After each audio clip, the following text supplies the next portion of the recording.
मित्रों, व्यक्ति का और सारे समाज का निर्माण करने के लिए हमको इन 6 सिद्धांतों की जरूरत है, जिनका मैंने आपसे निवेदन किया।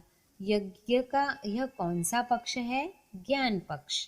ज्ञान पक्ष का विस्तार अगर आप कर पाए तो नया व्यक्ति बनाने में, मनुष्य के अंदर देवत्व जगाने में और नया समाज बनाने में यज्ञ का ज्ञान और विज्ञान हमको पूरी पूरी सफलता मिल सकती है। और अगर ये 6 सिद्धांत, 6 शिक्षाएं, 6 पाठ, 6 उपदेश, 6 व्याख्यान और 6 ही पदार्थ दुनिया के सामने आ जाएं, तो मनुष्य में देवत्व उगने में देर नहीं लगेगी।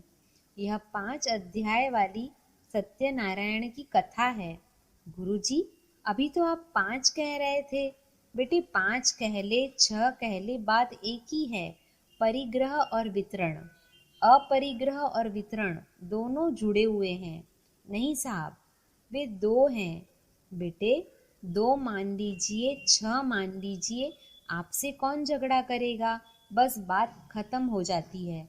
यज्ञ का ज्ञान वाला पक्ष, अग्निहोत्र का ज्ञान वाला पक्ष, जिसकी हम पूजा करते हैं, जिसको हम वेदी पर रखते हैं और यह कहते हैं कि पुरोहित हमको ये शिक्षाएं दीजिए, हम अग्निहोत्र भी करेंगे और आपकी नसीहतों को अपने जीवन में उतारने की और इन सिद्धांतों को सारी दुनिया में फैलाने की भी कोशिश करेंगे। यही हमारे अग्निहोत्र का आध्यात्मिक उद्देश्य है। अगला टॉपिक है प्रदूषण निवारण वाला विज्ञान पक्ष। अब आप उसका विज्ञान पक्ष सुन सकते हैं। किसका? यज्ञ का, जिसका हम प्रचार करने वाले हैं और जिसके लिए 24 लक्ष्य का पुरस्चरण करने के लिए आपको भेजने वाले हैं।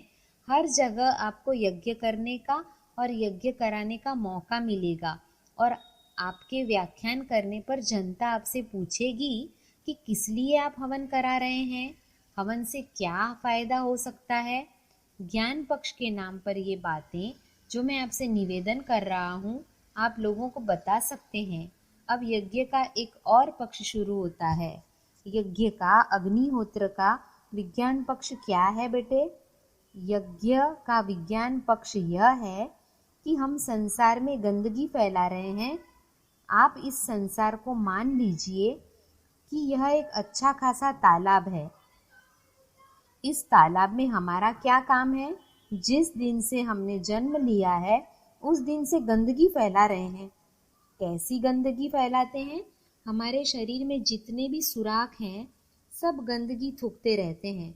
हमारे मुंह में से थूक निकलता रहता है, नाक में से जो सांस निकलती है, आप पता लगा लीजिए, इसमें गंदी हवा रहती है।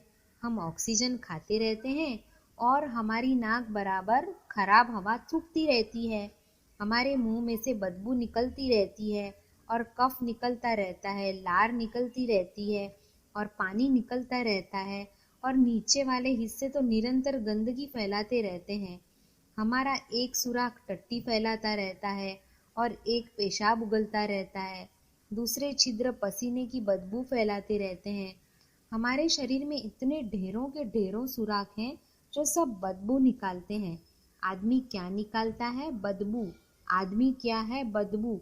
इसलिए इस कमबख्त को बार बार स्नान कराना पड़ता है।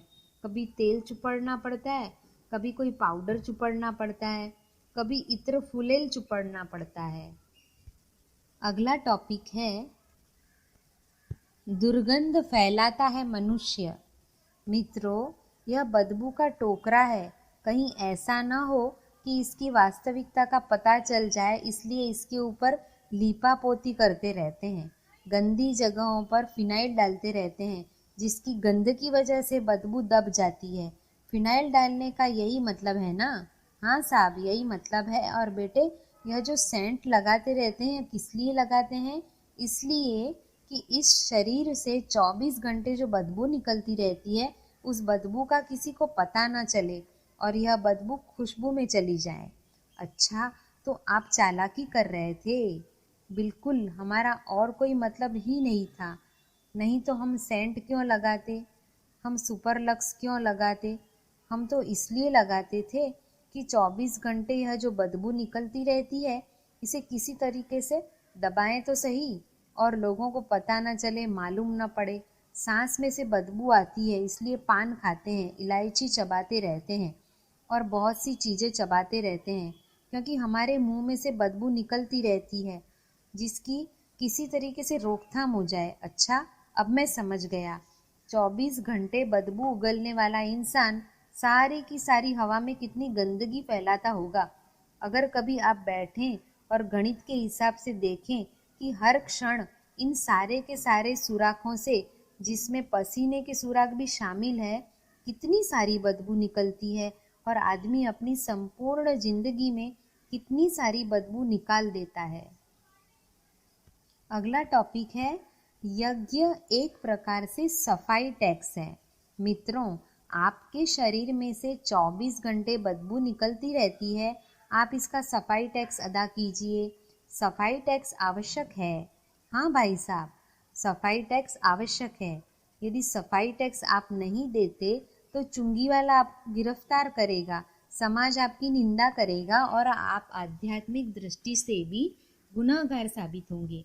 अतः आप टैक्स अदा करें, ताकि जिस हवा में से आपने अच्छी हवा लेकर के खराब हवा पैदा कर दी है, उसके स्थान पर उसका कर्ज चुका देने के लिए, बैलेंस बराबर कर देने के लिए आपको टैक्स अदा कर देना चाहिए। यह क्या है? यह विज्ञान है। गंदगी को दूर करने के लिए अच्छी सुगंध फैलाना क्या है? यह हमारा फर्ज है और हमारा नागरिक कर्तव्य है, ताकि समाज से हम सब विदा हों तो हमारा बैलेंस बराबर हो जाए। गंदगी कितनी फैलाई? 100 मन सुगंध तो हम नहीं फैला सके, तो भी चलिए 9 मन तो फैलाई। ईमान तो है कि हमको सुगंध फैलानी है। इसमें और अधिक गंदगी से जो नुकसान होता है उसे भी पूरा करना है। यह आवश्यक है, कंपलसरी है।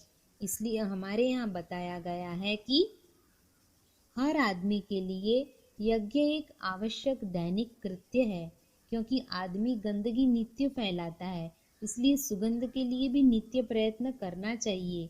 यह वायु संशोधन का काम नंबर 1 हुआ। इसकी वजह से विज्ञान की दृष्टि से हमारे लिए आवश्यक है कि अगर आप हवन नहीं करेंगे, वायु का संशोधन नहीं करेंगे, तो फिर आप देख लेना, वायु में प्रदूषण की शिकायत रोज बढ़ती ही जाएगी। मशीनें गंदगी फैलाती हैं, फैक्ट्रियों गंदगी फैलाती हैं। भाई साहब, ये जितनी गंदगी फैलाती हैं सो तो है ही, पर इतने इंसानों द्वारा कितनी गंदगी फैलती है, अगर आपने कभी इसका हिसाब लगाया होता तो आपकी समझ में आ जाता। मैं मानता हूँ कि फैक्ट्रियाँ गंदगी फैलाती हैं, पर इंसान भी खूब गंदगी फैलाते हैं। इंसानों द्वारा गंदगी फैलाने का निराकरण करना हमारा नागरिक कर्तव्य है, हमारा सामाजिक कर्तव्य है और हमारा नैतिक कर्तव्य है, अर्थात यज्ञ हमारा नैतिक कर्तव्य है। अगला टॉपिक है, यज्ञ और भारतीय संस्कृति। यज्ञ भारतीय संस्कृति का अविच्छिन्न अंग है। उसका प्रत्यक्ष प्रतीक अग्निहोत्र अपनी प्रत्येक परंपरा के साथ जुड़ा हुआ है। उसे साथ लेकर ही अपने समस्त शुभ कर्म किए जाते हैं। हिंदू जीवन जन्म से लेकर मृत्यु पर्यंत 16 बार संस्कारित किया जाता है। सुसंस्कारों की स्थापना के इस विधान को षोडश संस्कार कहते हैं। पुंसवन, नामकरण, अन्नप्राशन, मुंडन, विद्यारंभ, उपनयन, विवाह, वानप्रस्थ आदि को संस्कार कहा जाता है। इन सभी धर्म कृत्यों का प्राण अग्निहोत्र है। उसके बिना इनमें से कोई भी कृत्य संपन्न नहीं होता। विवाह में तो अग्निहोत्र की परिक्रमाएं करने को भावर फिरना कहते हैं और उसी को विवाह बंधन की प्रधान प्रक्रिया समझा जाता है। कहते हैं कि जिस तरह वेल्डिंग करके 2 लोहे के टुकड़े जोड़ दिए जाते हैं, उसी प्रकार 2 आत्माओं को यज्ञाग्नि द्वारा अटूट गठबंधन में बांधा जाता है। भारतीय जीवन यज्ञीय आदर्शों के साथ आरंभ होता है और उसका अंत यज्ञाग्नि में ही होता है। आज चिता जलाकर ऐसे ही अस्त व्यस्त ढंग से अपने मुर्दे जला दिए जाते हैं, किंतु वस्तुतः यह यज्ञ संस्कार है, जिसमें जीवन का आदि और मध्य ही नहीं, अंत भी यज्ञ देव के अंचल में ही पूर्ण होता है। पर्व त्योहारों का आज कुछ भी रूप बन गया हो, प्राचीन काल में उनमें से प्रत्येक समारोह सामूहिक यज्ञ आयोजन के साथ ही संपन्न होता था। अभी भी होली का त्योहार उसी लकीर को पीटते हुए मनाया जाता है। नई फसल का नया अन्न तैयार होने पर उसका प्रथम उपयोग यज्ञ में, लोक मंगल में, परमार्थ में लगना चाहिए। इस भावना को व्यवहार रूप देने के लिए होली का यज्ञ किया जाता था। होली नवान्न को कहते हैं। जिस देव दृष्टि में नवान्न हवन प्रमुख हो उसे होली कहते हैं। आज भी किसी प्रकार सामूहिक रूप में आग जलाकर उस पर अनाज की बालें भूनकर चिन्ह पूजा कर ली जाती है, पर यदि गंभीरता पूर्वक देखा जाए तो प्रतीत होगा कि यह विशिष्ट वार्षिक यज्ञ था और उसे पूरे उत्साह के साथ सामूहिक रूप से मनाया जाता था। आज भी उस पुण्य प्रथा के खंडहर टूटे फूटे रूप में बचे रह गए हैं। यज्ञ को पर्व, त्योहारों, संस्कारों एवं दैनिक नित्य कर्मों में सम्मिलित करने का प्रयोजन यही था कि भारतीयता के आदर्शों का अनुकरण करने वाला यह आवश्यक माने कि उसे संकीर्ण स्वार्थपरता की नीति अपनाकर पेट प्रजनन मात्र की पशु वृत्तियों तक ही सीमित नहीं रहना है और न वासना तृष्णा के भवबंधनों में फंसकर सुर दुर्लभ मनुष्य जीवन नष्ट करना है।